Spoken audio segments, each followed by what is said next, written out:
Ladies and gentlemen, welcome to Tea Party Bloggers Radio with your host, Larry Haynes. Boy, have we got a fiery show for you today. If you want to call in today, you're going to have to dial 556-9696. That's 556-9696, as we literally do talk about things like fire, hell, and brimstone. Actually, we're going to be talking about the faith of our founding fathers, but actually, I wanted to tell you, we are in a heart-wrenching story of our day. We're losing the battle for liberty, and most people don't even know it. We're in a battle for the hearts and the minds and souls of this great nation we call America. And we can all feel uneasy about the economy, which we do. We can all feel unrest in our inner cities across America, which there is. We can all sense that things are not right in the world, and they aren't. And things are uneasy. But we cannot keep up this extend and pretend charade much longer before the hammer falls. So how do we fix things? How do we push the reset button? How do we get ordinary people up off their rear ends and engaged so that bad things don't happen to good people? Well, that's what today's show is about, rebuilding the foundation upon which this nation was founded. Today's show is about truth. Do you know who said, if you tell a lie long enough, loud enough, and often enough, the people will believe it?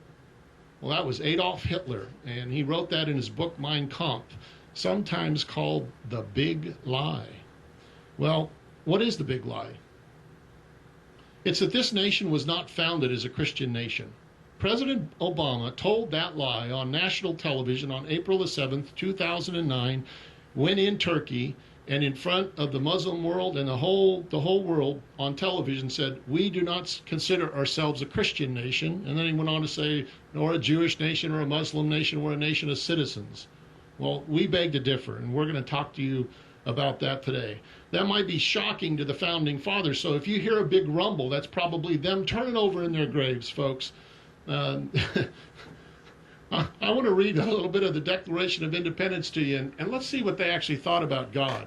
It says, when in the course of human events it becomes necessary for one people to dissolve the political bands which have connected them with another, and to assume among the powers of the earth the separate and equal station to which the laws of nature and of nature's God entitle them, etc., etc. And then in the second paragraph, it says, we hold these truths to be self-evident, that all men are created equal, and that they are endowed by who?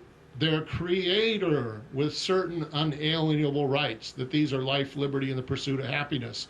So the attacks on the fundamental concept that this country was not founded on Christian values and morals and principles is assaulted every day. And like that quote from Adolf Hitler, when you tell the lie long enough, often enough, and loud enough, people start to believe it. Well, folks, we're here today with Eliska Plunkett, who is, I met, I don't know, probably a year or so, year and a half ago, through the New Orleans Tea Party, Greater New Orleans Tea Party. And this woman is a little spitfire of a woman who she gets in there and studies and learns and all that sort of thing. So welcome, Eliska. It's a pleasure to be here. Thank you. Oh, great to have you. I think we're going to cover some good ground today. So tell us a little bit about yourself, your background, kind of how you became this researcher on steroids. Well, I'm a full-time mom. I homeschool two of my four children. And I am a lawyer. I practice law full-time for a little over 10 years. Right now, I am a stay-at-home mom. I'm not actively practicing. But about 18 months, really about 2 years ago, I started doing some research into what was going on in our country. And I really was initially focused on the health care bill and cap and trade and the Clean Water Act and the Food Safety Enhancement Act and the barrage of legislation that was coming at us the first 6 months of this administration. And about 6 months into that research, I realized it wasn't about the bills, that there was something deeper, fundamentally driving all of this legislation, something behind it. And it hit me one day. I was reading an article. It was called Quotes and Excerpts from Saul Alinsky. And I had heard that the president was a community organizer and that Saul Alinsky was kind of the father of community organizing. And reading this article, it hit me, we're dealing with communism. Yep. And I have to say, at for a moment, there was kind of an elation, like when you finally put a puzzle together, Right. when you figure out what's going on. You see the picture. And yeah, but that was quickly followed by. It's not a nice picture. It was fear, really. Yeah. I was very afraid that we were up against something bigger than I had really anticipated.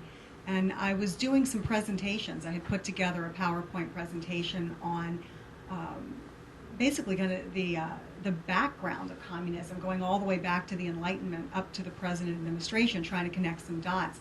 And I remember the very first time, it was last July, I said, not this past July, but July a year ago, I said, we're facing communism, we're facing Marxist. And it was a frightening thing to actually say that out loud, because everybody thought communism was dead. Right, and I was, before the show, I kind of printed out some things. One of the socialists and the communists have these 45 goals that people think, that died when the Berlin Wall went down, socialism, communism died. Well, folks, they didn't. Basically, I printed out something from the congressional record back in 1963, and there's other things that go back before that, of the 45 goals, and they're listed literally in the congressional record as of 40-something, 50-something years ago. And listen to some of these. I'm not going to read them all because 45 would take a long time, but number 13, they want to do away with loyalty oaths, which include the Pledge of Allegiance, "In God We Trust," which is printed on our money, and oaths that judges and official office holders and military personnel take to, quote-unquote, protect and defend the Constitution of the United States.